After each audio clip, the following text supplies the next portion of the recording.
One of the biggest things that I hear a lot is, Sean, I don't believe that I'm a great leader. I've never been a good leader. I don't think I'm capable of becoming a good leader. You know what? It's hogwash. You can be a great leader. It is a skill and it can be learned just like anything else. I want to give you 3 things that if you'll focus on for the next 30 days will put you in a position to lead.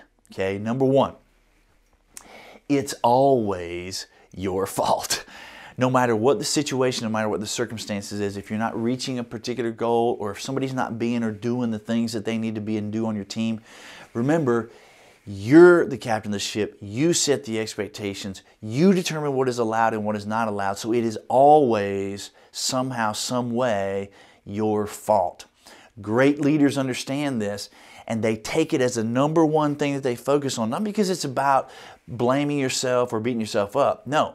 Instead, it's about, I understand as a leader, if I am come to the realization in my mind that this is my fault, now I can focus on fixing it. If I've not taken on that responsibility, then I'm pointing the fingers outwardly and I'm never going to be able to fix it. Ultimately, everything that goes on in this place comes back to me, good, bad, or ugly. Number 2, put your focus on the relationships of the people on your team. You don't want people to commit to doing things grudgingly, right? You don't want people to do things only when you're around to oversee it. You want to focus on the relationships that you have with the people around you. Step 1 of that is, if you understand that everything is your fault, you're coming at things much differently. You're also able to focus on number 2, in other words, focusing on the relationships so that you're never pointing the finger at them. You understand you're the captain of the ship, so somehow, some way, it comes back to you. And if you're focused on the people around you and making those relationships at the highest level, then you'll have their buy-in. You won't have grudging commitment, you'll have wholehearted commitment. Number 3, and this happens because the first 2 things are in place. Number 3 is communicate openly about everything. Great leaders never leave anything uncommunicated. Now, I know if you're listening to this, you're going, yeah, but I don't know how, or, I was driving home on Thursday and I thought about something that's not working, but I don't know how to address it or I'm not comfortable addressing it.